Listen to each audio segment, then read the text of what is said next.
Det er godt at se jer igen. So we have this drawing here, Vi har det lille billede på tavlen, and it talks about the three areas that we are working through and in. som taler om de her 3 strømme, som vi har arbejdet i og med. And that is prayer, Det er bøn, it is praise and worship, lovsang, tilbedelse, and it's prophecy. og det er profeti. And we want to see these three streams take strong effective hold on our church in our ministry. Vi ønsker at se, at de her 3 strømme, de får lov til at flyde frit i kirken, And also in your own life. og også i dit eget personlige liv. Amen. It's important that it happens in your own life Det er as well. også vigtigt, at det sker i dit eget personlige liv. So last week we started, I sidste uge, der startede vi, and we want to do everything in order. og vi snakker om, at vi vil gøre alt med orden. And that is going to be the primary reason why we instruct. Og det er den primære årsag til, hvorfor vi kommer med nogle instruktioner. And Paul talks a lot about building up the church, the people. Og Paulus han taler jo masser om, hvordan vi skal opbygge mennesker. He's not here to destroy and pull you down, Ikke for at rive dig ned eller ødelægge dig, but we're here to build you up. men for at vi skal blive opbygget. And the prophetic is to glorify Jesus. Og den profetiske dimension eller tjeneste er der for at herliggøre Jesus. So he's the center. Så han er centrum. Amen. And it's not about the law, it's about grace. Det handler ikke sådan om loven, men det handler om Guds nåde. So we're not pulling out stuff from the Old Testament and hitting people over the heads with it. Hvor vi rykker ting ud af Gamle Testamentet og slår dem oven i hovedet med det. But what we're doing is we're serving grace to the people as Jesus did, as Paul did. Men at vi serverer Guds nåde til folk, ligesom Jesus gjorde og Paulus gjorde. What was also spoken about last week was the character, the fruits of the Spirit need to be produced in our lives. Det vi talte om sidste uge også, det var hvordan at vores karakter, Helligåndens frugter, det skal vises i vores liv. And we heard these three words a lot last week. Og sidste uge, der hørte vi de her 3 ord på en masse gange. Prophetic is primarily for edification, Det profetiske er for opmuntring, exhortation, for at opbygge, formane and to comfort people. og til at trøste. Amen. So these are the things that we covered last week. Så det var nogle af de ting, vi prøvede at dække i sidste uge. We have the manual here tonight. Vi har den lille manual, den lille bog i aften. So what I want you to do is just relax. Så bare slap af. There's going to be a lot of words maybe that you don't understand, Der vil måske være nogle ord, som er svære at forstå, but your spirit understands it. men din ånd kan forstå det. So don't try and fight it. Så lad være med at prøve at kæmpe dig ind i det, Don't try and get angry. eller blive vred. Just relax. Bare slap af. And we'll give you the book. Og så du får også en bog. And we've copied some of it in Danish, so Og vi har- those who want it in Danish, they can get a copy. Vi har nogle få kopier til jer, der kun kan læse på dansk. Amen.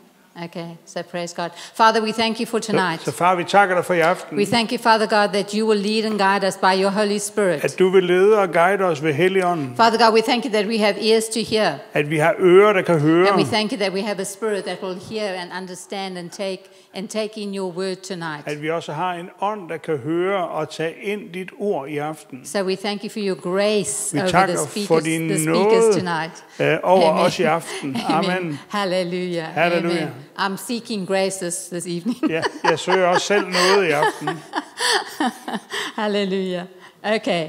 Training and the development of a prophetic person. Hvordan en profetisk person kan blive trænet og udviklet. So prophetic people need training. Profetiske folk, de har brug for træning. Because if you don't get training, For hvis du ingen træning eller instruktion when you får, make a mistake så når du laver en fejl, and we need to bring correction, og der bliver måske du bliver sat til rette, you're going to get upset. så vil du måske blive vred. But if you have these guidelines that we are trying to teach you, Men hvis du har de her guidelines, som vi prøver på at undervise om, then maybe you won't get so upset. så bliver du måske ikke vred. You know, because God is shaping us. Fordi Gud, han former os. And as we said many times, He's looking at your character. Og som vi har sagt mange gange, så ser han på vores karakter. He's looking for our humility, Han ser også på vores ydmyghed. how we manage the prophetic. hvordan vi håndterer den profetiske Am I dimension. coming with a hard voice to you? Kommer jeg med en hård stemme Or til dig? am I coming to you with a soft, gentle voice of correction? Eller kommer jeg med hvad skal man sige, en mild, blød korrektion, Where I lift you up, hvor jeg løfter dig op, where I exhort you. hvor jeg opmuntrer dig? So this is what we want. This is the spirit that we're looking for. Det er den ånd, vi leder efter at kunne gøre det i. So trained people versus untrained people can be easily noticed. Så trænede profetiske folk og utrænede profetiske folk, de kan nemt bedømmes. So what we need to do is when we offer a training program in the prophetic, Så når vi tilbyder undervisning eller en træning også i den profetiske dimension, those that really want it, så dem, der virkelig ønsker det, we want to give it to you. vi vil gerne give det til dig. Amen. You need to have a yes in your spirit. Du må have et ja i din ånd. Training assists in cultivating and bringing the prophetic words Træning, det kultiverer og hjælper os med, hvordan vi kan bringe det profetiske in a ord healthy and powerful way. på en sund og kraftfuld måde. So ongoing training for everyone, Så fortsat træning for alle, not just for a few, ikke bare for nogle få, not just for those who are, operating in the prophetic in a different manner. ikke kun for dem, der på en eller anden måde opererer allerede i den profetiske dimension. But we want everyone to be continuously trained in the prophetic. Men vi ønsker, at alle de på en måde kan være fortsat trænet i den profetiske dimension. Hannah and I, we are continually being trained by Stephen and Angie. Hanna og jeg selv, vi er blevet trænet igennem flere år nu af Stephen og Angela. We go into a prophetic conference in England Vi rejser hvert år til en profetisk konference i England, where we meet up with lots of people from different nations. hvor vi også mødes med andre profetiske folk fra andre lande. We have a hunger Vi har en hunger, and we're still growing. og vi vokser stadigvæk. So the prophetic is progressive. Så det profetiske, det er noget, der vokser. It goes from the gift which you have, Det går fra gaven, du har, because the word says that everyone is prophetic. fordi Guds ord lærer os, at vi alle sammen kan være profetiske. Everyone can hear the voice of God. Alle kan høre Guds stemme. God's word says that my sheep hear my voice. Guds ord siger, at mine får, de hører min røst. So it goes from the gift through to the ministry Så det går fra gaven og til tjeneste, and then to the office of the prophet. og så videre måske til tjeneste gaven af en profet. And then we see that in pages 13 and 14 if you want to read that. Og det kan du læse i bogen på side 13 og 14, hvis du kommer dertil. So training and development involves both the mature prophetic leaders Så træning og udvikling, det kræver modne profetiske ledere, and the wider pastoral leadership of the church. og det pastorale lederskab fra kirken. Because as we will find out, Fordi som du vil se, the prophet så er profeten is not over the leader. er ikke over lederen af den lokale kirke. Amen. It's really important to know that. Det er også vigtigt at vide. There's order in God's kingdom. Der er en orden i Guds There's rige. order in the church. Der er orden også i kirken. Amen. And we need to understand how that works. Og det har vi brug for os at forstå, hvordan det virker. And that's for your good and for our good. Og det er for vores alles bedste. Because a new level of authority comes further with responsibility and challenges. Fordi et nyt niveau af autoritet, det kommer med et nyt niveau af udfordringer. So the higher you go up, the more responsibility the Holy Spirit is going to give you. Så højere du rækker, jo mere ansvar vil Helligånden give dig.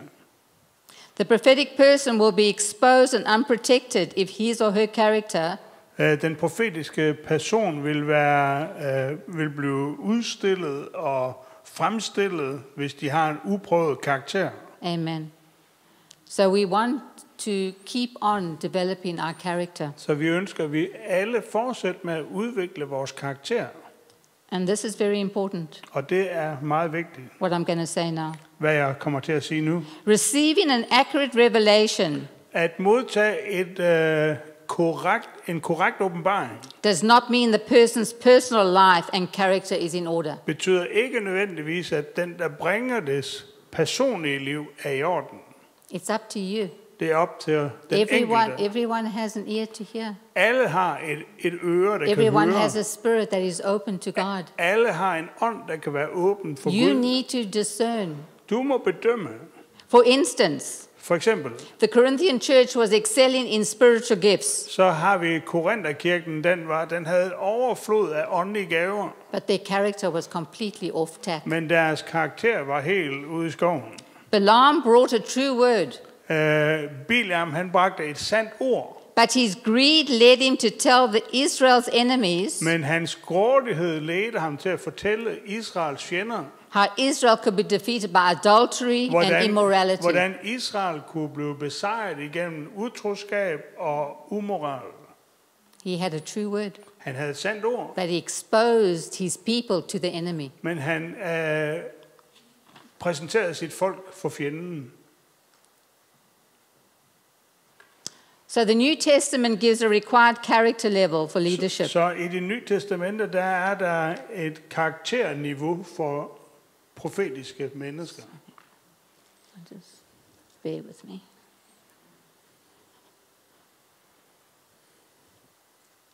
In 1 Timothy 3, 1-13, I'm not going to read that one because it's too long, I 1. Timotheus 3, 1-13 kan du finde det. but I'm going to read it from Titus 1, 6-9. Men jeg vil også læse det fra noget af det samme, der står i Titus kapitel 1, vers 6.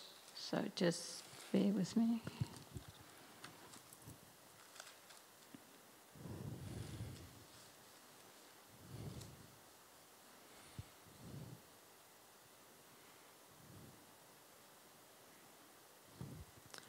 So Titus 1, 6-9 says this. Titus 1, 6-9. Each of them must be above reproach, devoted solely to his wife. Okay, sorry. Should I read it, or would you want to just read Ja, it? du kan bare læse det. Okay. So each of them should be above reproach, devoted solely to his wife, whose children are believers and not rebellious or out of control. The overseer, since he serves God's household, must be someone of blameless character and not be opinionated or short-tempered. He must not be a drunkard or violent or greedy. Instead, he should be one who is known for his hospitality and a lover of goodness. He should be recognized as one who is fair-minded, pure-hearted, and self-controlled. Det skal være en mand, altså kravene det er, det skal være en mand, der ikke er noget at klage på. En kvindes mand med troende børn, som ikke er i vanry for udsvævelser eller genstridige.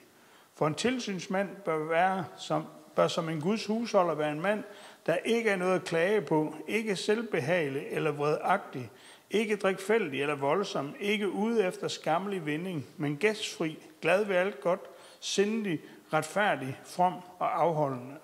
Amen. So this you'll also find in 1 Timothy 3, 1-13 is much more detailed. Og det lignende og mere detaljeret, det kan du finde i 1. Timotheus 3, vers 1-13. So these aspects should be clearly developing Så de her aspekter i vores liv, de skulle udvikle sig in those aspiring to prophetic leadership. i dem, som ønsker profetisk lederskab. And they should be clearly in place for those given a leadership Og det position. skulle være klart og tydeligt for dem, der får en lederposition. Amen. Okay. So, understanding the shape of prophetic words. Hvordan vi kan forstå formen af et profetisk ord. And they take on 5 elements here. Og der er 5 elementer i den form. The first one is revelation. Den første er åbenbaring. The actual words, Det er faktiske ord, the dreams, drømme, pictures, billeder and visions. og visioner. This is how they're going to come to some of you. Det er på den måde, det vil komme til nogle af jer. Me, when I started off, Da jeg begyndte i de her ting, it was always here. så var det altid her midt i. Margaret and I, when we used to pray in the mornings, Når Margit og jeg, vi plejede at bede om morgenen, she could see, så kunne hun se, but I could feel. men jeg kunne mærke. So we worked well together. Så vi arbejdede godt sammen. Amen. Hallelujah. Interpretation. Udlægning, The explanation and understanding of what the revelation means. forståelsen og forklaring på, hvad åbenbaringen betyder. So you'll get a revelation. Så du får en åbenbaring, You'll get a dream. og du kan få en drøm. And in these last whiles, people have come to me with their dreams. Og her på det sidste, da jeg oplevede folk, de er kommet til mig med nogle af deres drømme. And it's not that easy to always interpret. Og det er faktisk ikke altid nemt at tyde en drøm. So I praise God that I have Steve and Angie. Så jeg takker Gud for, at jeg kunne lige ringe Steven og Angela op. Amen. And then we have application. Og så har vi, hvordan gør vi det? How is the word to be worked with? Eller hvordan skal jeg arbejde med ordet? Hvordan skal jeg omsætte det? What is the timing of the word? Hvad er timingen i at bringe ord? And who is the word for? Og hvem er ordet til? How is it to be acted upon? Og hvordan skal det handles på? So all of this you're going to learn. Så alt det må du lære. Communication. Kommunikation. How the word is conveyed. Hvordan ordet det, bliver tilvejebragt. Again, it's about, Eller overbragt. you need to understand how to bring it out in the most godly manner. Så vi må lære, hvordan vi kan bringe ordet frem på den mest gudelige måde, eller ærbar måde. Yeah, the language and manner in which the word is given. Sproget og den måde, man bringer ordet. So we don't make people feel inferior. Så vi ikke får folk nedtrykte. We don't make them feel condemned. Eller føle sig fordømte. Because in the new covenant, Fordi i den nye pagt, we're speaking to the new man. så taler vi til den nye We're mand. not speaking to the old man. Ikke til det gamle menneske. Impartation. Hvordan vi videregiver det. A prophetic word is not just a set of words. Et profetisk ord er ikke bare et sæt af ord. It is the heart, Det er hjertet, it is the nature, det er naturen, and it's the power of God being released into og that det er person. Guds kraft, der bliver forløst ind i den person. It has a mighty, effective working power. Den har en mægtig virkende kraft. And that is why we've got to be really careful with the prophetic. Og derfor skal vi også være varsomme, når det handler om det profetiske. It is not generally recognized that a true word, Det er nu almindeligt kendt, at et sandt ord, inaccurately interpreted uakkurat fortolket or applied, eller tilegnet, it can be unhelpful. det kan være skadeligt It can be dangerous. eller farligt. So let's just look at a little of these words and what they actually mean. Så lad os se på nogle få af de her ord, hvad de faktisk kan betyde eller betyder. Revelation. Åbenbaring. It is important to capture that which is genuine revelation, Det er vigtigt at fange det, som der er sand åbenbaring. distinguishing this from that which can be human thinking. At prøve at adskille det fra det, som der kan være menneskelige tanker. Often prophetic words are brought which are mixed in this respect. Ofte så kommer de profetiske ord som et mix af det, der er sandt guddommeligt og lidt blandet med noget menneskeligt. It is also important to confirm Og det er også vigtigt, at vi kan bekræfte, that the revelation is consistent with Scripture, at åbenbaringen er i linje med Guds ord. and to identify any element that requires interpretation. Og forstå alle elementer, der måtte kræve en udlægning. I had somebody come to me, they had a dream, Jeg havde nogen, der kom til mig, der havde en drøm. and they were on the toilet, De var på toilet, and they were embarrassed to say it. og de var altså lidt flove over at fortælle det. But when I explained it to Steve and Angie, Men da jeg forklarede det til Steven og Angela, they said that is so common in the prophetic og så forklarede de, at det var faktisk noget, der var almindeligt i det profetiske. because it's a cleansing process. Fordi det er en renselsesproces. Okay, ja det. So, these are the things that we're going to learn along the way. Er noget.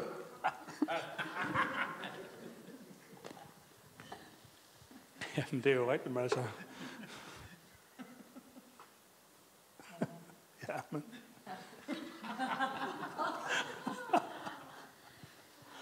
Yeah. God gave me a dream not so long ago, Gud, han gav mig en drøm for ikke så længe siden. and it was about a watch. It was about time. Og i drømmen, der var der et ur om tid. And the whole way through the dream, Og igennem hele drømmen, it was about this watch on my arm, which wasn't there. så drejede det sig om det ur, jeg havde på armen, som ikke var der. And eventually, it transformed that it was the time is now, because I found my mobile phone. Og udlægningen, det var ligesom, at tiden er nu. The time is now in the church. Tiden er nu i The kirken. time has run out. Tiden er ligesom løbet ud.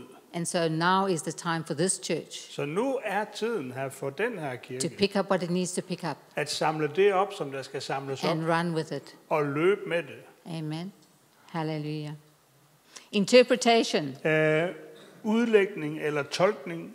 Clear interpretation is needed for the word to have an intended result. En klar tolkning, det er vigtigt for, at ord det skal have det rette resultat. The revelation can be very accurate, Åbenbaringen kan være meget præcis, but those gifted in receiving revelation, men dem, som skal... Sæt det igen. those that are gifted in receiving revelation, Dem, som er vant til at modtage åbenbaringen, maybe can't interpret it. kan måske ikke tolke det. It is easy for the person bringing the revelation, Det er nemt for personen, der bringer åbenbaringen, maybe to try and interpret it. måske prøve selv at tolke. Therefore, we need to know what is your gifting, what is it that you're strong in. Derfor har vi brug for at vide, hvad er det, der er din gave, hvad er det, du er stærk That i. is why it's so important that we teaching each other these things. Og derfor er det så vigtigt, at vi underviser hinanden også om de her ting. So I don't just think everything is on my shoulders, Så jeg ikke kommer til at tro, at alt med det her, det er på mine skuldre. but I can draw on other people. Men jeg kan drage på andre mennesker. Amen.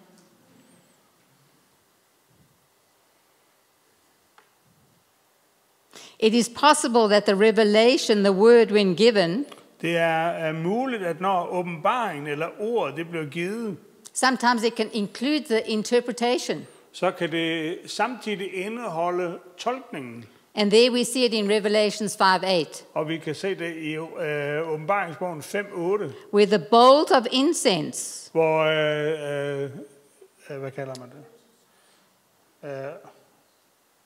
Karret med røgelsen, are indicated as representing the prayers of the saints. som bliver afbildet som de helliges bønner. So we need to be sensitive to what God is saying and Så what vi God må is doing. være sensitive til, hvad det er, Gud prøver at sige. However, the leadership may feel there is more interpretation Måske kan det være lederskabet, de føler, der er mere, der skal tolkes. or a different level of Eller interpretation, måske et andet niveau af tolkning. or even a totally different interpretation altogether. Eller måske en fuldstændig anderledes tolkning af ordet. And that is why it's so important. Og derfor er det så vigtigt. It's not the person bringing the word, it's not the prophetic person Det drejer sig ikke om personen, der bringer ordet in every situation. i alle situationer. The leadership, Men lederskabet, they have the final say. de har det sidste ord. And that is why we need to be humble. Og det er derfor, vi må være ydmyge. If we bring in a word, At hvis vi bringer et ord, we refer to the leadership. så giver vi det videre til lederskabet. Maybe they have another understanding. Måske har de en anden forståelse. Maybe they take in the meeting in a way that maybe we hadn't seen or judged. Måske tager de mødet i en retning, i en retning, som vi ikke havde set eller selv havde bedømt. So the prophetic person must be humble, Så os som profetiske personer, vi må være ydmyge, and they must allow this to happen, og vi må tillade og acceptere, at de ting sker. because we are just the postman. Fordi vi er ligesom postmanden. We bring in the message. Vi bringer budskabet. It's up to the leadership Det er op til lederskabet, what they want to do with it hvad de sometimes. ønsker at gøre med ordet Amen. indimellem.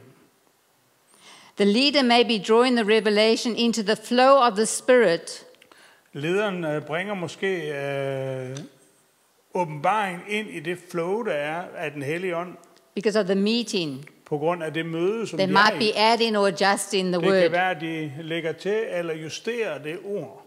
And if there is no interpretation, Og hvis der ingen udlægning er, eller tolkning er, and sometimes this happens, og nogle gange sker det, Hannah has experienced this, Hanne har oplevet det, where she's seen something, hvor hun har set noget, but God said to her, hold it. men Gud sagde, at hun skulle bare gemme det, And he said, because I have 3 more things I need to tell you and inform you about. fordi jeg har 3 ting mere, jeg gerne vil fortælle dig. And when it's concluded, Og når det er færdigt, you'll understand the message. så vil du forstå budskabet. Amen. So there's so many variances. Så der er så mange varianter. There's so many nuances. Der er så mange nuancer. We need to be ready for it. Vi har brug for at være klar for That det. is why we say you need to be trained. Det er derfor, vi må trænes. Application. Hvordan tilegner jeg mig det? Again, those who receive revelation Dem, der modtager åbenbaring, or the interpretation. eller dem, der modtager tolkningen, They might not have the wisdom for application. de har måske ikke visdom til, hvordan man tilegner sig det. For the interpretation and application For tolkningen og tilegnelsen of personal prophecies, af personlige profetier, pastors and leaders der er pastorer og ledere, need to be involved in these words der er de nødt til at være involveret i disse ord, because they are always conditional fordi de er altid på betingelse on your cooperation med din samarbejde and my cooperation. og min samarbejde. And are we willing to change Og er vi villige til forandring, and change our character? og også forandring af vores karakter. Amen. Leaders also have authority to speak into how the revelation Lederne har også autoriteten til at tale ind i, hvordan åbenbaringen and interpretation of a word brought og tolkningen af et ord, der er bragt, will be applied. hvordan det kan tilegnes eller udmøntes. And that is why it's so important that we work together as the leaders and the prophetic people. Det er derfor, det er så vigtigt, at ledere og det profetiske folk, de arbejder sammen. It's so important that we keep on talking At vi fortsætter med at samtale, so that we're on the same page. så vi er på samme side. Amen. Amen. So the one receiving the revelation Den, der modtager en åbenbaring, may have a great urgency in their spirit, har måske en stærk tilskyndelse i deres ånd, and they might think the word is for now, og tænker, ordet det er for nu. but that nowness, that now word, Men det her nu-ord may not be for the moment. er måske ikke for øjeblikket, Because if brought at the wrong time, fordi bragt på det forkerte it tidspunkt, won't have the right impact. så vil det ikke have den rette virkning. So again, we need to be humble. Så igen må vi være ydmyge. Amen. Again, we need to go always back to the Holy Spirit. Altid tilbage til Helligånden. Holy Spirit, is it a now word? Helligånd er det et nu-ord. We're going to make mistakes, guys. Vi kommer til at lave fejl. I've made mistakes. Jeg har lavet mange fejl. I didn't say many. Jeg har lavet fejl. Nå, du forstår dansk. Ja.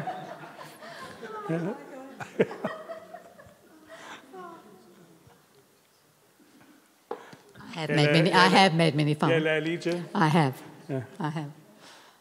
Prophecies need an appropriate response. Profeti har brug for en tilsvarende respons. It is a skill and gift of leadership Det er en gave eller en evne for lederskabet, to make sure the words that come at være sikker på, at det ord, der kommer, are rightly interpreted, bliver korrekt tolket, and then to see the gathering or people concerned og se samlingen, når det drejer sig om mennesker, that they come with the right response at to de the word. kommer med den rette respons til det givne ord.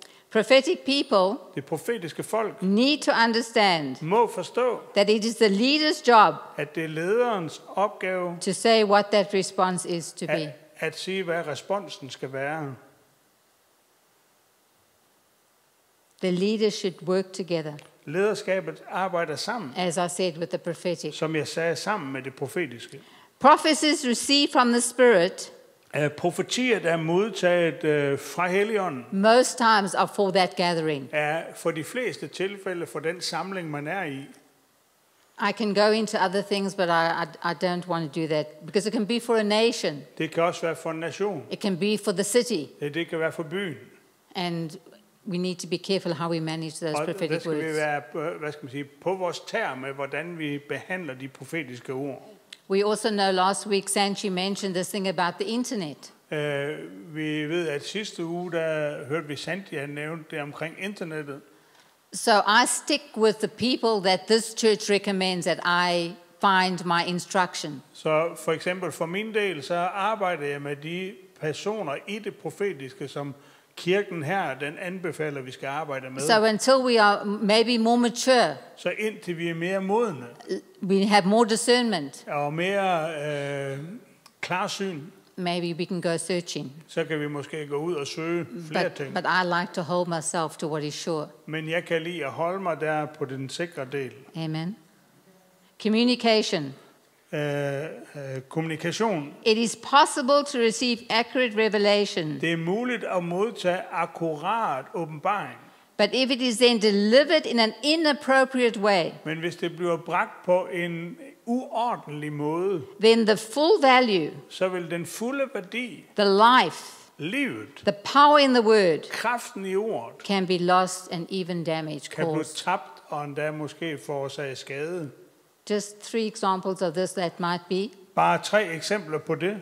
If we miscommunicate a word, Hvis vi miskommunikerer et ord, when we minister with a wrong attitude, og måske betjener mennesker med en forkert attitude, maybe we have pride, måske har vi selv stolthed, maybe we have anger. måske har vi vrede, You need to be careful. så skal vi være på vagt You must remember og varsomme. Husk, that you're speaking on behalf at du taler på vegne of God, af Gud. really. Virkelig. So you don't have the right to be angry with a person. Så du har ingen ret til at være vred på en person.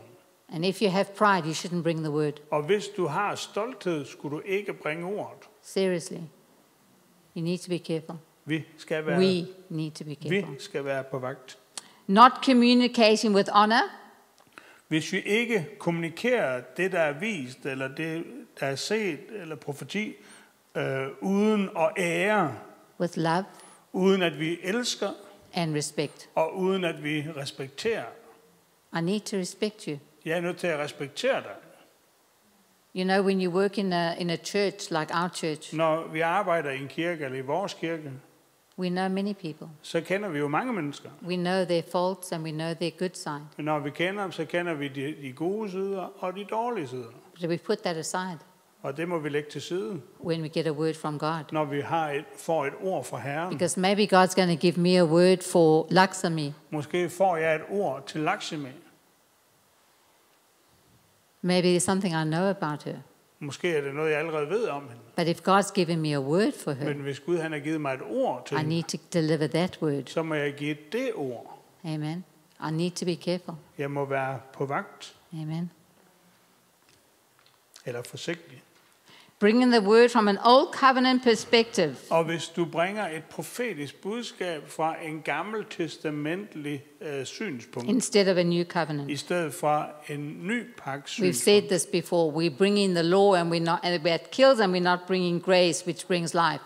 når vi bringer loven, så dræber det. Når vi bringer nåden, så bringer det liv. We want to bring life. Vi ønsker at bringe liv.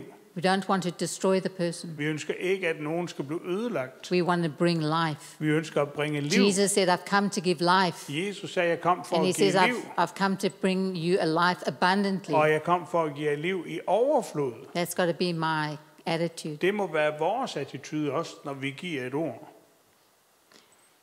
Communication of the word Kommunikation af ordet should be brief, skulle være kort, to the point, lige til sagen, in clear everyday language, i klar daglig sprog, and drawing out the life-giving aspects of the word. hvor man drager det livgivende aspekt ud af det ord. The focus should be Fokus skulle være on the heart of the word, på hjertet i ordet, eller kernen i det ord, man bringer. rather than in the big picture that sometimes we might get. Snarere end i det store billede, som vi måske ser i et syn eller åbenbaring. And again, Og igen, you'll understand that det vil du forstå, when you get the training, når du får And undervisning the og teaching. træning og how you undervisning. can take a big picture Hvordan du kan tage det store billede and bring it down to its essence. og bringe det ned til essensen. Impartation. Videregivelse. When prophecy is being ministered, Når profeti bliver betjent med, it should release a strong presence of God så skulle det forløse et stærkt nærvær af Gud and the power of the Holy Spirit. og Helligåndens kraft. Do we think that happened on Sunday? Tror vi, at det skete i søndags? That was unbelievable. Det var virkelig stærkt. Louisa did an amazing job with the worship team. Louise sammen med You hele guys lovsangsbanden, de gjorde det virkelig så I've godt. Det var helt never vildt. heard a sound like that before. Jeg har aldrig hørt en lyd som den. It was heaven meeting earth Det var himlen, der rørte jorden, eller mødte jorden. and earth meeting heaven. Og jorden, der mødte himlen. The explosion was amazing. Eksplosionen, det var fantastisk. God is on the move. Gud, han bevæger sig. Amen. Hallelujah.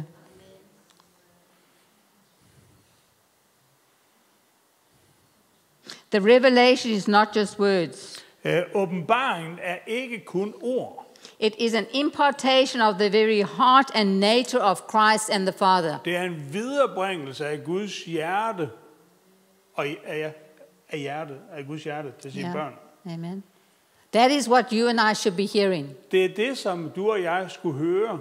God is a father, Gud, han er en far, and that's how he's going to treat his children. og det er den måde, han ønsker at behandle sine børn. The one ministering the word Den, der betjener med ordet, should know how to facilitate skulle vide, hvordan hun skal viderebringe det. the impartation of the grace Hvordan at nåden kan formidles. the word is bringing. Så det er nåden i det ord, der blev bragt. If we look at Romans 1:11, Paul says Hvis vi this. ser i Romerne 1:11, så siger Paulus, He says, I'm coming to you to impart the spiritual gifts. han siger, jeg kom til jer for at overføre åndelige gaver, So they knew what he was coming for. så de vidste, hvad han kom for. That's what he came with. Det er jo det, han kom med. And then in 1 Thessalonians 2:8 it says this, which I think is absolutely amazing. 1. Thessalonikerne 2:8, som jeg synes, der er fantastisk. Because you need to hear the heart of this man. Fordi vi må høre Paulus' hjerte, To bring affectionately, for at bringe lidenskabeligt. desirous of you. Ja, det skal jeg lige. Sorry. Hvad var det, du sagde? 1 Thessalonians 2:8. 1. til Thessalonika 2:8. Yeah. To bring affectionately desirous of you, Således ville vi gerne af inderlig kærlighed til jer give jer. we were willing to have imparted to you Var vi villige til at give til jer. not just the gospel of God only, Ikke alene Guds evangelium, but he says our own souls. men endda vores eget liv eller vores egen sjæl. Because he said, you were dear to me, you were dear to us. Fordi I var os kære. Amen. That's the heart of a father. Det er hjertet af en far. Amen. And that's what we should be hearing. Og det er den måde, som vi skulle høre og viderebringe på. So the content of prophecy, Så indholdet i profeti, edification, opmuntring, exhortation, formaning and comfort. og trøst. So the major direction of Paul, Så Paulus' retning, this is the three things he wants to impart to us. det er de 3 ting, som han vil videregive til os.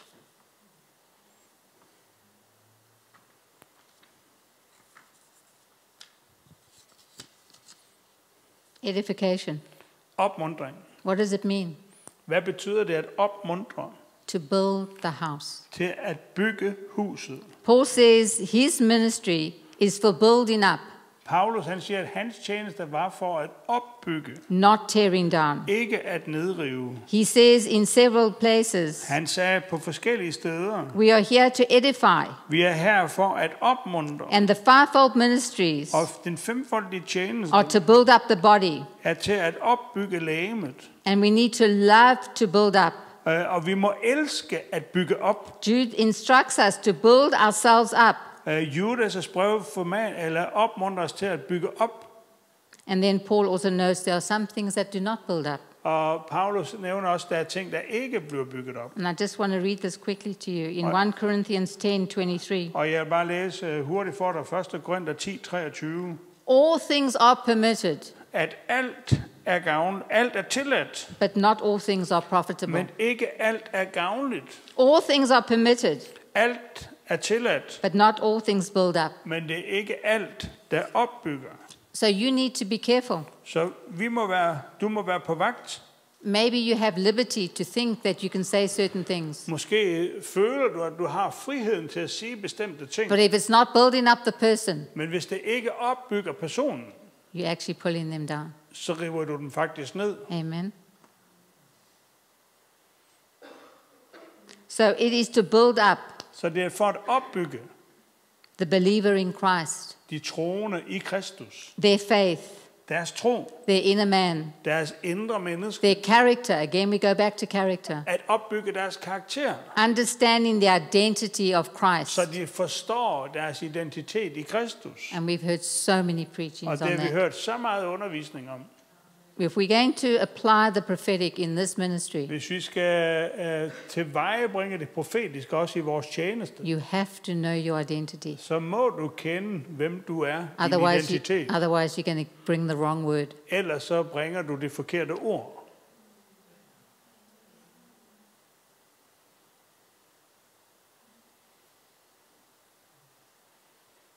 And we want them to move in their full identity Og vi ønsker, at du bevæger dig i den fulde identitet and your destiny in God, og den plan, Gud har for dig. so that you can realize your full potential Så du kan kende din fulde potentiale as sons and daughters of the King, som søn og datter af kongen. so that you can live a full, healthy life Så du kan leve et fuldt, sundt liv in Christ, i Kristus bearing maximum fruit. og bære maksimal frugt. Who for? For hvem? The kingdom. For Guds rige. Seek first the kingdom. Søg først Guds rige. Seek first the kingdom. Søg først Guds rige. Amen. And then we have two other words, Og så har vi to andre ord også. exhortation and encouragement. Der står formaning i den danske. En formaning, der tjener til opmuntring, betyder det faktisk. So what it means is to call to the side Det betyder at kalde en til siden in order that I might help you. med det formål, at jeg må hjælpe dig, I want to support you. eller støtte dig, I want to encourage you. eller opmuntre dig, And I want to strengthen you. eller styrke dig. And this word actually has a little backside on it as well. Det her ord, det har også ligesom en bagside på sig. It means I also want to bring consolation to you. What does that mean? Consolation means that if you're sad, I want to make you happy. Console somebody. Det betyder Yeah. trøste nogen eller opmuntre Yeah. nogen. Yeah. And it also means to comfort or to refresh somebody. Det betyder også at hjælpe folk med at blive forfrisket. Encouragement enables God's people. Opmuntring som hjælper. Are you at the last one? I'm here. You had number 2. Yeah, I've done that. You had number 3. Yeah. Okay. Yeah. Trøst. Yeah, but I've finished with that. Okay. Okay. So encouragement Opmuntring enables God's people tillader Guds folk to keep going in the midst of trial, at fortsætte med at gå midt i deres prøvelser, to resist discouragement, til at modstå og blive nedtrykt, mismodige, or difficulty, eller i svære tider, so that you can fulfill your destiny, så du kan fuldføre dit løb, so that you can be overcomers, så du kan være en overvinder, so that you can run your race, så du kan løbe dit løb you can finish the course. og færdiggøre dit løb. That is what we want to do. Det er det, vi ønsker at gøre.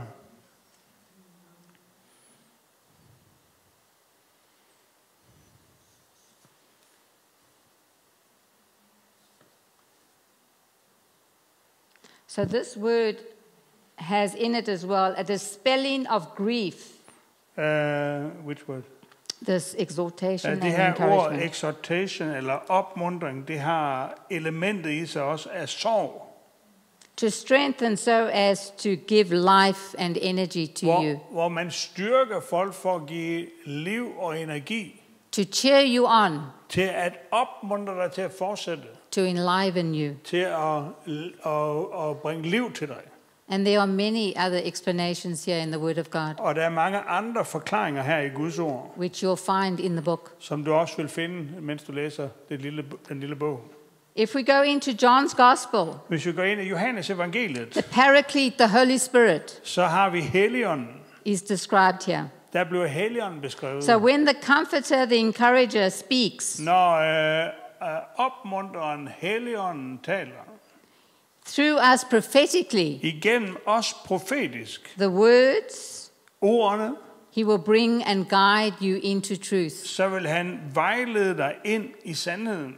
And all the scriptures are there. Og alle skriftstederne er der. John 14:17.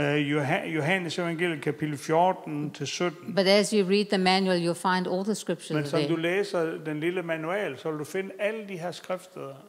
It will release the heart of the Father. Hvis vi forløser faderens hjerte, Teach and bring to mind the teachings of the Father and the Son. så når vi bringer undervisningen af faderen og sønnen, And this you'll find in John's Gospel. Og det vil du også finde i Johannes evangeliet. It will witness to and testify of Jesus and the Father. Det vil vidne om Jesus, og Helligånden vil vidne om Jesus og vidne om Faderen.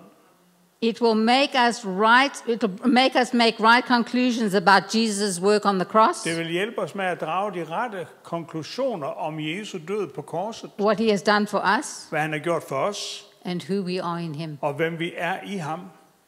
And it will glorify Jesus. Og det vil herliggøre Jesus. And that's what we said at the beginning. Og det er jo det, vi nævnte også fra starten. This is to glorify Jesus. At tjenesten, det er for at herliggøre Jesus. This is not to find out how good you are, Ikke for at finde ud af, hvor god du how er, clever you are, hvor smart du er, how much God will use you, hvor meget Gud vil bruge dig. because we're just the postman. Fordi vi er bare postbuddet, And we need to do it with humility. og vi må gøre det med ydmyghed.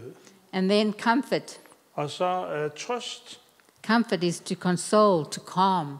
Trøst det er at trøste og berolige. It is the language of a father speaking firmly but lovingly to his Det er children. faderens sprog, hvor han taler direkte til To his sine children. elskede børn. Yeah. In 1 Thessalonians 2:10, I'll just read this. I 1. Thessaloniker 2:10. You are witnesses, I er vidner, and God also, og det er Gud også, how devoutly hvordan vi and justly og hvordan vi med vedholdenhed og retfærdighed and blamelessly og uplettet, we behaved ourselves amongst you who believe. hvordan vi opførte os iblandt jer, som tror, As you know, som I ved, how we exhorted you, hvordan vi opmuntrede jer, how we comforted you, hvordan vi trøstede how jer, we charged you hvordan vi opildnede jer, that you would walk worthy of God. så I ville vandre Gud værdig. He calls you into his own kingdom and glory. Ham, som kaldte jer ind i sit eget rige og herlighed. Paul's words Det er jo Paulus' ord, become our words kan blive vores ord to you guys, til jer, to anyone who needs it. til enhver, som har Amen. behov for det. That's what we need. That Det er det, vi har behov it's for. that attitude. Det er den attitude. So comfort words Så ord af trøst bring into intimate relationship bringer ind i en intim relation with the Father med faderen, by facilitating an awareness of God's comforting presence. og tilvejebringer faderens trøstende nærvær. Therefore bringing consolation Derfor, når vi bringer trøst, and we bring calm. og vi bringer ro, It draws the mind aside from care, så drager det sindet væk fra bekymringer moving towards love, og bevæger os til kærlighed, presence, nærvær, comforting words of the Father. opmuntrende ord for faderen. And that is why we said in the beginning, Og det var derfor, vi sagde i begyndelsen, you need to know the Word of God. du må kende Guds ord. How are you going to do these things if we don't have the Word of God? Hvordan kan vi gøre de her ting, hvis ikke vi har Guds ord? Because the Word of God said last week as well, Fordi Guds ord sagde, også da vi hørte det sidste uge, that we can only prophesy according to the faith that we have. at vi kun kan profetere i henhold til det mål af tro, vi har. And you know, even if you only have a little bit of faith, Selvom du kun har en lille tro, start to use it. begynd at bruge det. Start to use it. Brug It's det. okay. Det er okay. Just have the willpower and the desire Bare have viljen og ønsket, that you want more. at du ønsker mere. Fill yourself up with the Word of God. Fyld dig selv Guds ord. You can't take out of you what you can't give. Du kan ikke tage, der kan ikke komme noget ud af dig, som du ikke har. Amen.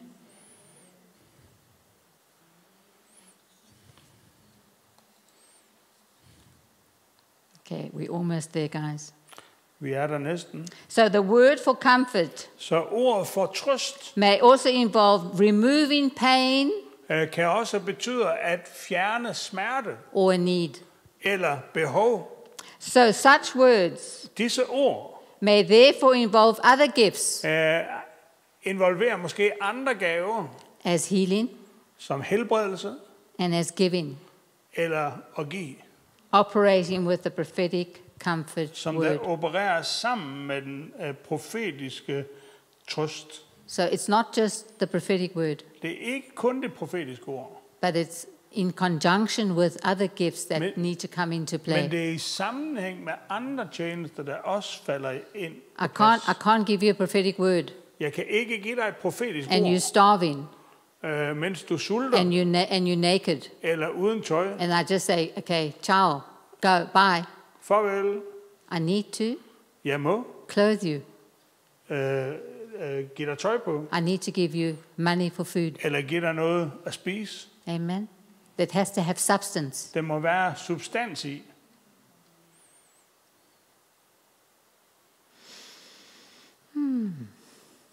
Okay. I think we're running out of time. So I think this is really important, and I want to just say this in conclusion. Så her til slut vil jeg gerne sige det her. Jeg synes, det er meget vigtigt. God never usurps a person's free will. Gud, han overskrider aldrig en persons frie vilje, And it is the inner witness of the person's spirit, eller det indre vidnesbyrd i et menneskes ånd.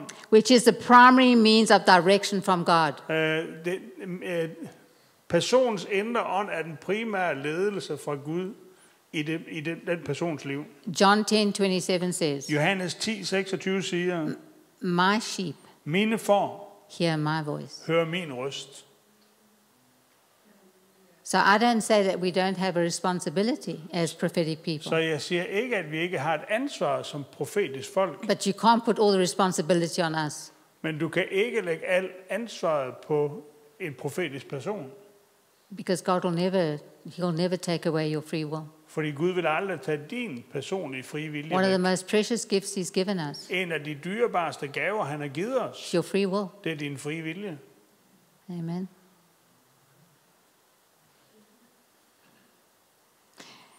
This is a key distinction Det her er en måde, eller nøglen til at adskille. between prophecy in the Old Covenant and the New Covenant. Det er måden at adskille profeti i den gamle pagt og den nye pagt. Prophecy does not replace the inner leading. Profeti i Nye Testamentet tager ikke pladsen for ledelsen fra den hellige ånd inden i dig, But rather it confirms God's leading. men bekræfter den ledelse, Helligånden har givet dig. Therefore, a prophecy can never direct someone Derfor et profeti kan ikke lede nogen to do something til at gøre noget, as if they have no choice in the matter, som om de ikke havde et valg i sagen. with the consequence, maybe, Måske er der en konsekvens. of disobedience Hvis de er ulydige, being severe judgment. så kan der være dom. That is not what's going to come. That Det- should not come. Det skulle ikke komme for os. Amen. Rather, it may bring God-given wisdom Men det profetiske ord skal bringe Guds givende visdom, or reveal possibilities eller åbenbare muligheder, for moving forward for at du kan bevæge dig in frem a direction i en retning, which brings godly success and fruit. som bringer succes og frugt. It is true. Det er sandt, It can reveal new paths at det profetiske ord kan åbenbare nye dele, that God is taking you on. som Gud han tager dig ind i. And God did that for me. Det gjorde Gud for mig. He gave me a prophetic word, Han gav mig et profetisk ord. sat on the shelf for 17 years. Det sad på hylden i 17 år. God said to me one day, go get the prophetic word. Og Gud sagde til mig en dag, gå hen og find det profetiske ord, du fik. And all of it was fulfilled, barring a little bit at the bottom. What? All of it was fulfilled, Og alt det var opfyldt except for a little part at the bottom. på nær en lille del i bunden af det her skrift. And that last part Og den sidste del, got fulfilled der hjalp Gud med at opfylde det, when I came to Denmark, da jeg kom her til Danmark 2003. i 2003. He gave me the nations. Så gav han mig nationerne. Amen. That word was so far out, I just couldn't even grasp it. Da jeg fik ordet, der var det så langt ude for mig, at jeg kunne ikke gribe fat i det. But it became a true word, Men det blev et sandt ord. fulfilled word. Et opfyldt ord. So don't press the prophetic word Så lad være med at presse det profetiske ord igennem before it's time. før tiden.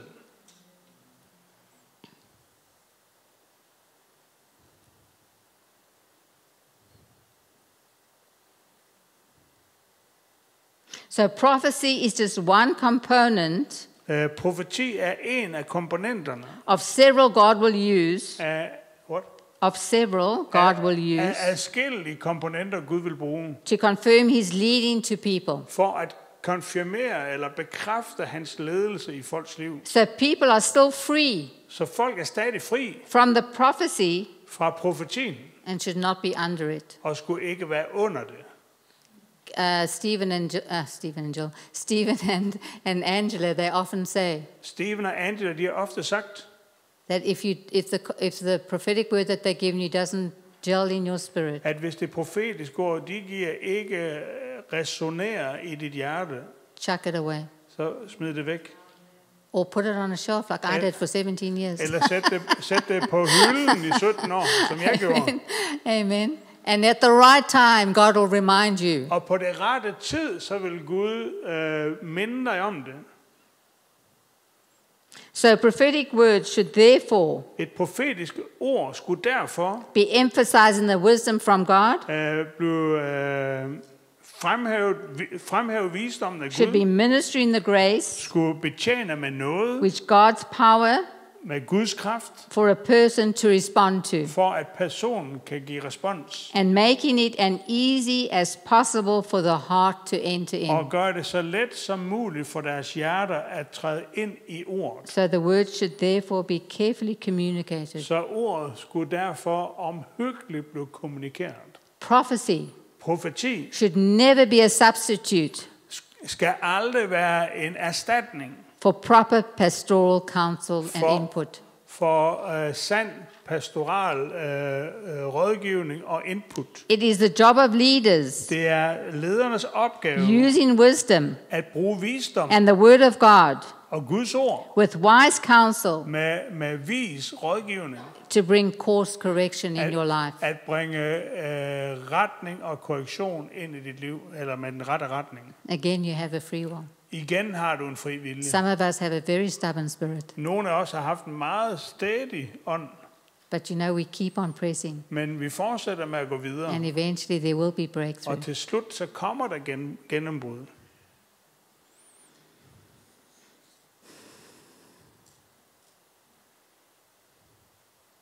And then we just need to know, as I mentioned before, the timing of words is a difficult Som jeg one. nævnte før, så er timingen, altså det tidspunkt, man bringer ordet, det kan være svært. Dates and time periods Når man bringer datoer og tider, should be taken with a large degree of flexibility. det skal tages med en stor grad af fleksibilitet. As we look at the Old Testament, Som vi ser i Gamle Testamentet, we see many times så ser vi mange gange, that the now word wasn't a now word. at nu-ordet ikke var nu. The one that was favored of God in the Old Testament and was not favored of man. Dem, som ikke havde favør ved Gud, havde favør ved Gud, men ikke ved mennesker. And sometimes that happens. You have favor with God and you preempt your prophetic word. Og nogle gange havde de favør med Gud, og så for tidligt gik det ind i Gud i det profetiske Because ord. God is forming your character. Fordi Gud han samtidig former din karakter. Sometimes you'll have favor with man and not favor with God. Nogle gange kan du have favør med mennesker, men ikke favør med Gud. Absalom. Absalom, Favor with man. han havde favør for mennesker, No favor with God. men ingen favør med So Gud. we need to be careful in the timing aspect. Så vi må være være forsigtige, når det drejer sig om timingen. So that's it, ladies and gentlemen. Det var den her del. Jeg vil tage den mere praktiske del. Så okay, nu I will do the more practical part of the teaching. Hvordan vi vil gøre her i kirken. How we will do in the church here, Med hensyn til protokoller for, hvordan skal det foregå. according to the protocol and how we would like things to be done. Vi forventer, at Gud han taler, We expect that God will be speaking og han giver forskellige personer åbenbaringer. and that he will give different people different revelations.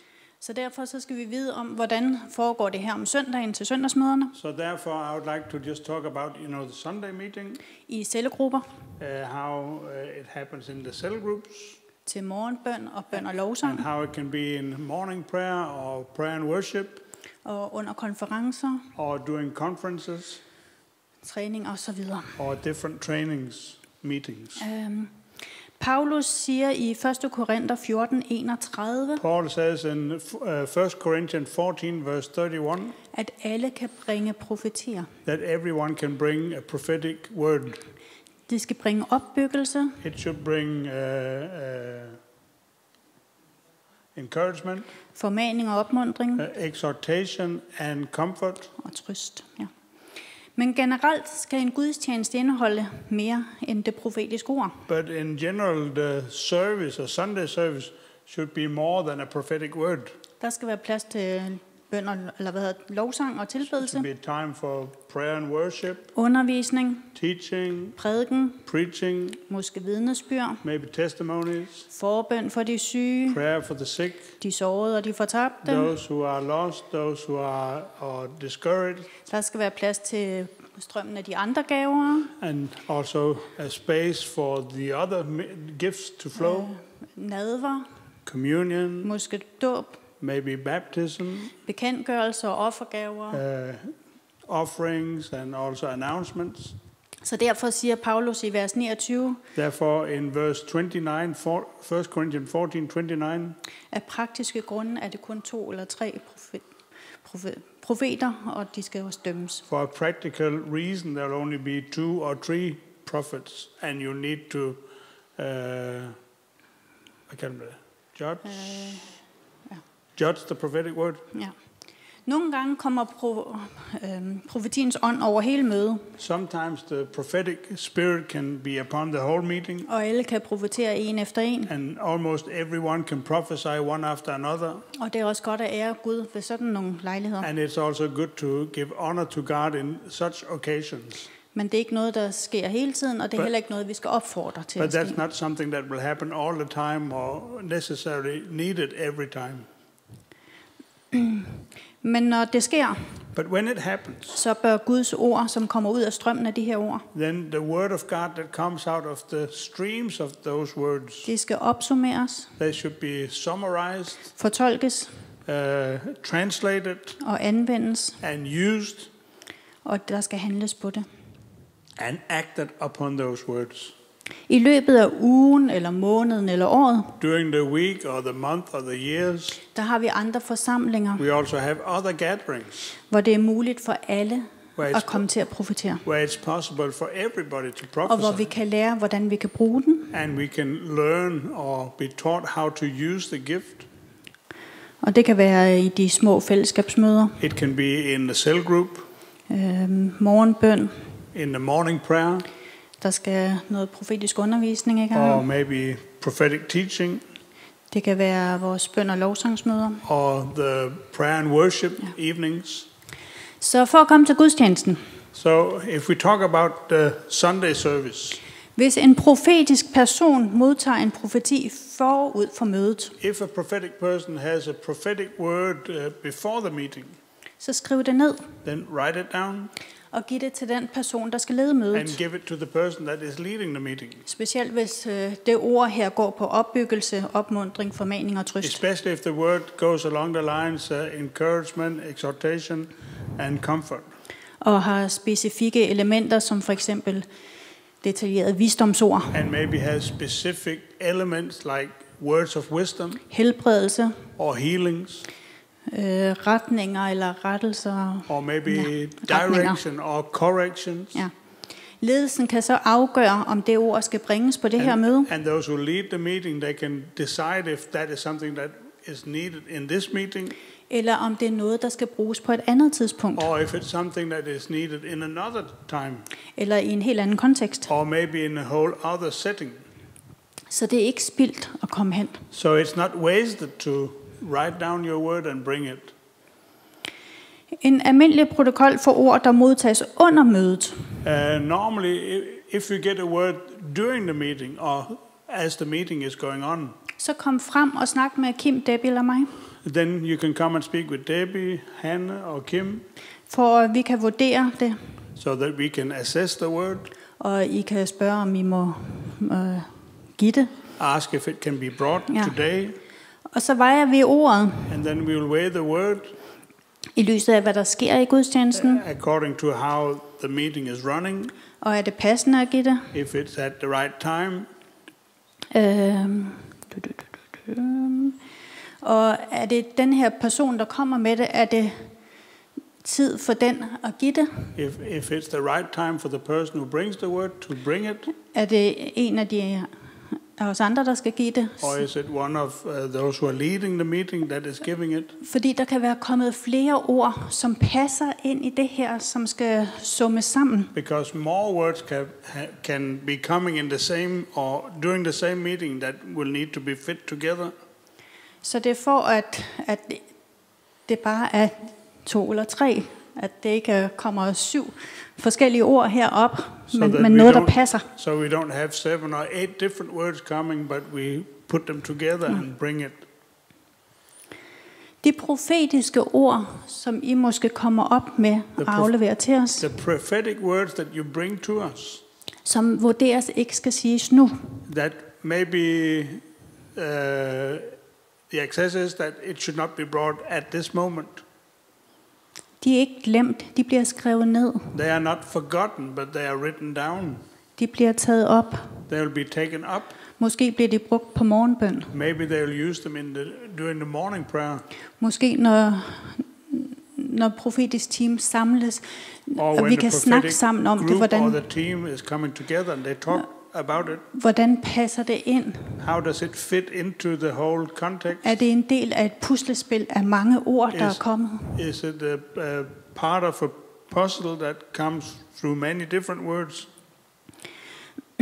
Samtidig så bliver de også samlet sammen for, at de ord, den person har givet igennem tiden, At the same time, we will be collecting them so that the person that maybe has brought different words during the time, at hvis vi kan se, at de her ord, de passer, if we can see that those words they like fit together, så kan vi også se, hvordan der rejses noget, we can also see that something is like built up in that person, så der kan bygges mere på dig og komme ud af dig. then that more can be built into you and on you, so more can come out of you. Og vi kan give dig mere opmærksomhed på, måske er det tid for, at du får lov til at give noget mere. And maybe it'll be time for you to bring more.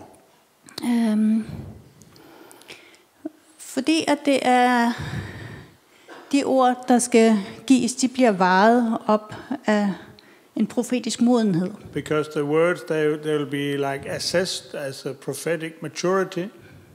Derfor er det også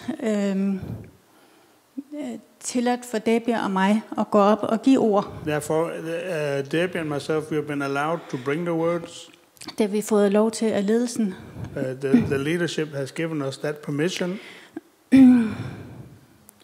Fordi vi har været igennem den her træning igennem. Because we have been going through this training for years.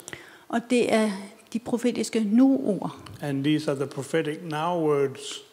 Og når vi bringer dem, And when we bring the words, så er det både for, at der er i gang med at ske noget, because things are happening during the meeting, men samtidig så kan du også lære af det. and at the same time you can also receive it and be Fordi taught hvis- by it. Fordi Helligånden taler også til dig, Because the Holy Spirit is also speaking to you. og du har måske allerede tænkt, kan vide om Gud siger sådan her. And maybe you have already been thinking, maybe this is what the Lord is bringing at the Så du kan moment. blive bekræftet i din egen So that you can also udvikling. be confirmed in your own development. Og det er okay, det var ikke helt galt, det jeg tænkte. And maybe you can say, okay, it was not completely wrong what I was thinking or having. Profeti, det kan også være mere end bare det ord, man bringer. Prophecy can also be more than just the word that you bring. Det oplever vi også i lovsangen, hvordan at den lige pludselig kan tage en anden retning. We experience that also through the worship. It can take a whole other direction. Den her mægtige lyd, der var The i mighty søndags, sound that was there on the Sunday. at der sker også igennem sangen. And it can also happen, the prophetic can also happen through the worship and the song. Måske begynder de at lave deres egen tekst, Maybe they're in the middle of the worship, they'll start to make their own lyrics som vi synger med på. as we participate in singing those lyrics that they come with. Flag bruges også profetisk. And the flags is also like prophetic utterance. Så pladsen heroppe, So the space up here det er når flag bruges profetisk. is when flags are used like in a prophetic setting. Har du lyst til at bruge et flag bare for at danse og give Gud ære? If you want to use a flag and give honor to God, Må du meget gerne gøre det ned ad siderne og rundt om. you are free to use it along the sides Og det er and du hver in the søndag. back, and you are welcome to do that every Sunday. Men heroppe, det er når det bruges profetisk. But in the front here is when it's used like a prophetic action. Eller hvis de får lovsangen siger, tag et flag, Or if they from the worship team say, take a flag, så går bare ind i det. then you just move into it. I cellegrupperne, When we speak about cell groups or smaller groups, det er en mindre, mere relationel ramme, that is a more close group, og et glimrende sted at udvikle sin gave and it's a great place to develop your gift og det profetiske ord. and the prophetic word. Og der kan være mere spontanitet i at give det. And in those settings, there can be more spontaneity. Vi anbefaler dog lederen af den gruppe at have en profetisk forståelse We recommend that the leader of the group has some kind of prophetic understanding og en sund administration and administrate the prophetic af in a healthy way, hvordan det skal gives. how it can be given Både for at skabe et miljø to create a sound environment, af frihed med ansvar and there's freedom with og responsibility ansvarlighed. and responsibility. Hvis lederen af gruppen ikke har den profetiske del, If the leader of the cell group does not have a prophetic dimension, så er der måske en anden i gruppen, som Maybe. kan få det ansvar. maybe there's another one in the group that you can give that responsibility. Vi anbefaler også, at de ord, der så bliver bragt der, In the cell group, we recommend that the words that is brought in the cell, igen er til opbyggelse, that again it is for building up, formaning, opmuntring exhortation, og trøst. and comfort. Simple billeder i visioner Simple pictures or visions bør udvikles til opbyggelige ord should be developed into words that is building up, ved at sikre den korrekte fortolkning, and also that there is a correct interpretation, og at dem, der er med i cellegruppen, de forstår, hvad det er, Helligånden vil give. so those who are in the cell group, they can understand what is it that has been given. Er der noget ord, der kommer, som er mere en rettelse, en forudsigelse, If there are words that is like real correction or fortune telling, så bør det lige sættes til side, og så deles maybe med, you put it aside and share it with the leadership. ja, dele det med lederskabet, Okay. om hvordan vi lige skal håndtere det her. How to handle it. Det er vigtigt i sådan en lille gruppe, It's important in a small group både at opmuntre til den her frihed, to encourage for the liberty to be there, og eksperimenteren, and also even to develop it and or even sometimes experiment, men ikke at det er en, her er alt tilladt. but not everything can happen all the time in a group. Ja.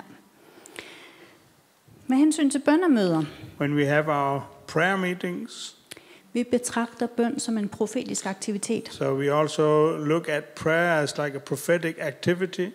så derfor kan man forvente, at åbenbaringen bryder ind under bøn. Therefore, we expect that prophetic revelation will break in through or when we pray. Og forudsat at de tilstedeværende And if beder i ånden, and of course those who are there, maybe they pray in tongues or in the spirit, eller de beder i tro, or if they pray in faith, så er bønnen i sig selv profetisk. then the prayer is prophetic in itself. Vi opfordrer også til, at strømmen af tilbedelse, bøn og profeti flyder sammen, We encourage that those three streams, you also see there, that they flow together, som der er blevet undervist om både i torsdags og også lidt i dag. that we also spoke about on Thursday and also tonight. At når vi har bøn og vi har tilbedelse, And when we have the prayer and worship, så kommer profetien også som oftest ind i. then prophetic words is often moving into the streams. Fordi det rejser sig op inde i os. Because it comes up inside of us. Og det opbygger en sund atmosfære, And it also builds like a healthy atmosphere når vi er i den her when tilbedelse. we are in that mode of worship. Et par praktiske punkter vedrørende håndtering af åbenbaring i forbindelse med fællesbøn. A couple of practical encouragement when we have prophecies and visions, when we have prayer and worship. Der kan gives tid til at lytte til Helligånden om specifikke bønneemner. We can take time to listen to the Holy Spirit in specific prayer topics, For åbenbaring og indsigt i, hvordan der skal bedes. so we can have revelation on how to pray. Det kan ske efter en tid med tilbedelse, It can be after a time of worship, eller en tid, hvor der bare er helt stille, or maybe after a time where there's total silence, eller i tunger. or when we pray in tongues. Men det, der deles i forbindelse med det skal være relateret. But what is shared in relationship to those moments should be related, Så det er til det aktuelle emne eller fokus, vi er i gang med. so that it is into the actual or specific things that we are talking about in that meeting. Nogle gange efter at have ventet på Herren, kan man modtage indtryk af nye emner. Sometimes when we are waiting upon the Lord, we can have new input Og få visdom om, hvordan der skal bedes. and receive input on how to pray into those new areas. Men hvis der er mange, der får, nu skal vi bede for det her, nu skal vi bede for det her, nu skal vi bede for det her, But if there are many who come with, now let's pray for this subject and this subject or that subject, så skal der tages det, der ligesom er flere, der har. then we will take out what more people they are bringing. Så der bliver fokuseret på nogle få nøgleemner, så vi that- kan få bedt igennem. So we focus on some key areas that we really pray into. Og også så vi får balanceret den tid, så der bliver tid til at bede, og ikke kun, at der kommer profetiske. So that there is also time actually to pray and not only prophetic utterance. Afhængig af bønnemødets størrelse, Depending on how big the prayer meeting is, kan der være behov for mere eller mindre struktur. there can be some kind of, sometimes if it's small, less structure, and the bigger, more structure. For eksempel når vi har bøn og lovsang herinde en gang om måneden, When we have prayer and worship here once a month, så bliver ordet givet frit til sidst, then we give the word free in the end of the meeting, hvor alle kan komme op med, hvad de har haft. where everybody, they can share what they have received from the Lord. Hvis det er mindre sammenkomster, som måske morgenbøn, If it's smaller gatherings like we do morning prayer, så kan det være mere uformelt, it can hvordan vi gør det. it can be more non-formal how we do it. Men vi skal hele tiden være opmærksom på, at den åbenbaring, der deles, det skal være relateret. But still, we are have attention on that. Den åbenbaring, der deles, That er the relateret. revelation that is shared is related to the prayer meetings subjects.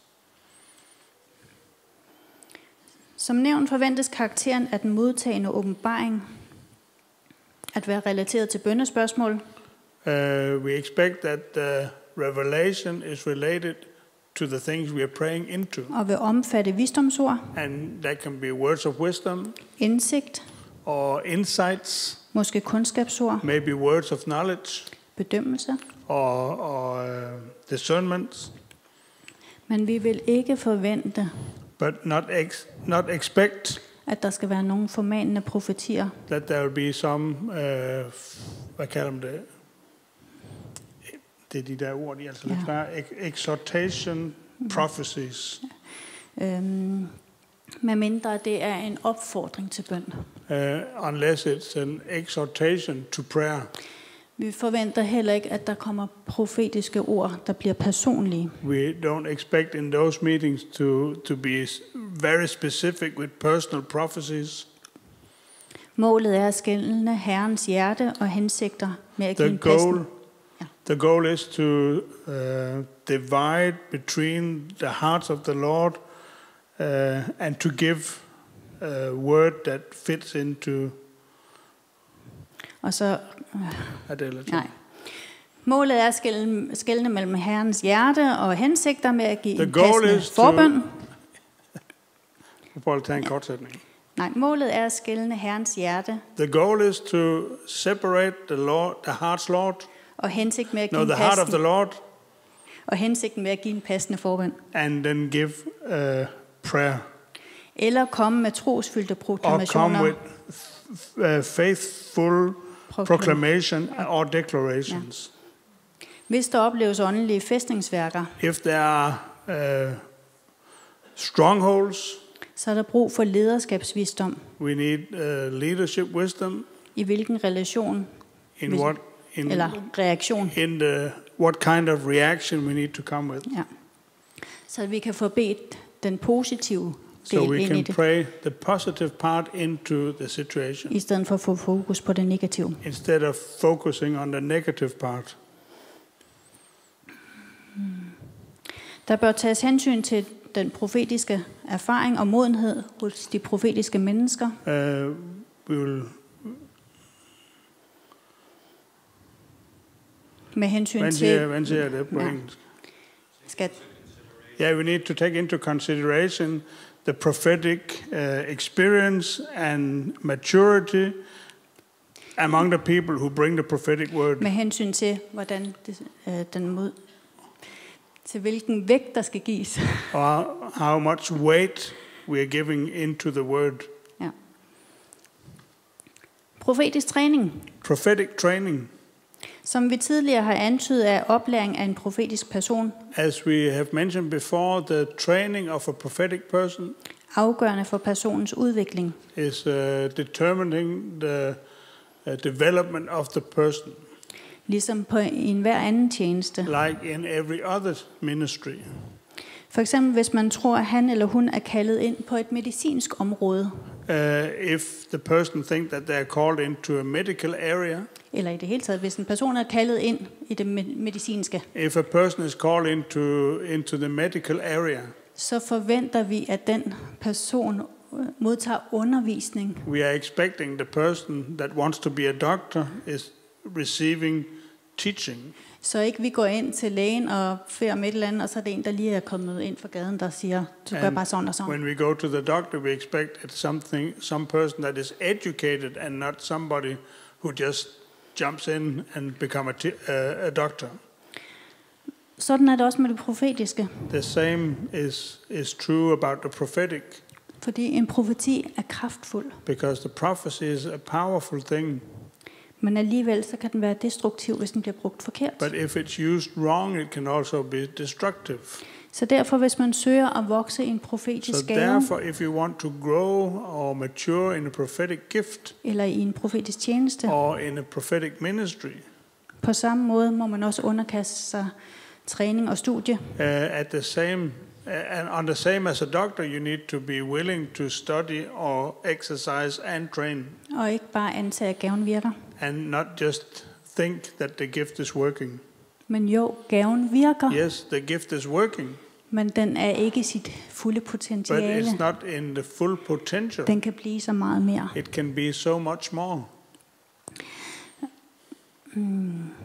Profetisk træning og profetiske skoler Prophetic training or prophetic schools er designet til at give et overvåget miljø is designed to give a safe environment for udvikling af den her gave eller so that tjeneste. you can develop that ministry or that gift. Så det er et sikkerhedssted, hvor man kan prøve det af. So it's a place of safety.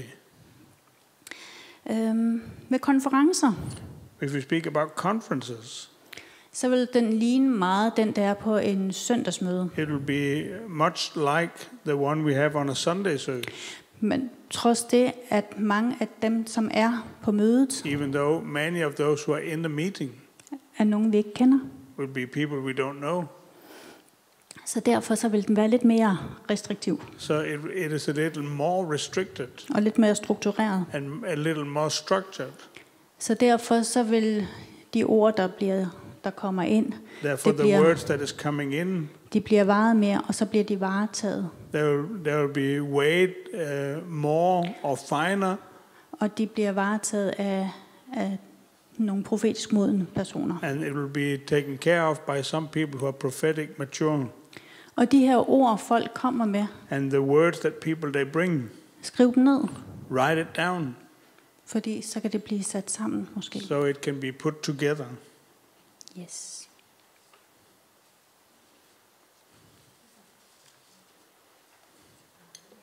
Thank you, Hannah. Thank you. Fantastic. Next question. Det næste spørgsmål. Is there any questions? Er der nogle spørgsmål? Yeah.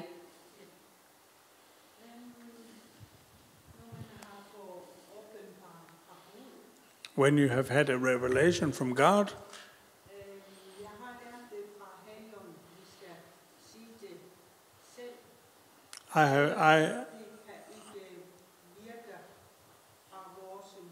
I've had the idea that you should, if you get a prophetic word, you should bring it yourself, otherwise it does not have the power in it.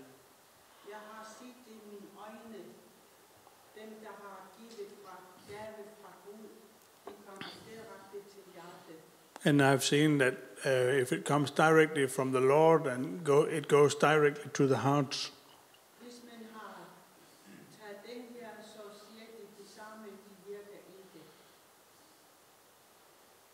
Okay. Yeah.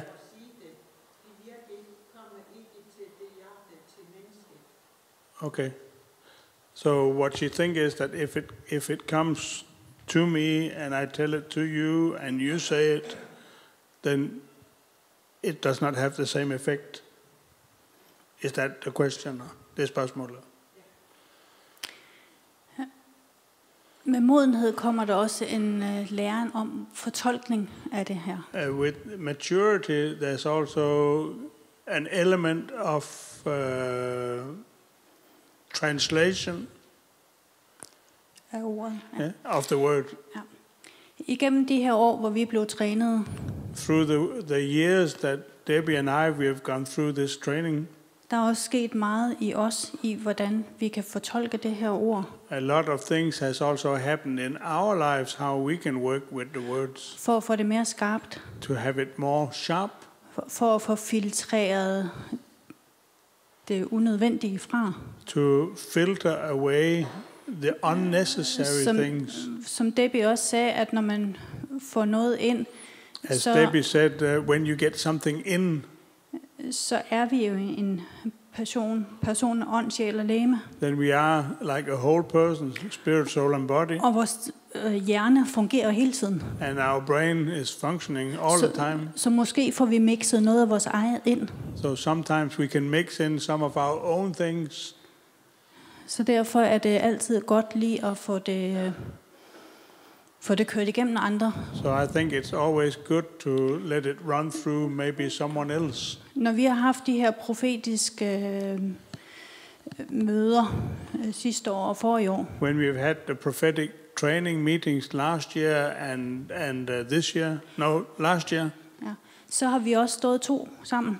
we've always been like two together, Fordi ord, de sammenstykkes oftest. because the words they are often coming and they fit together. Men også for at ligesom holde det skarpt. Also, in order to keep the words sharp.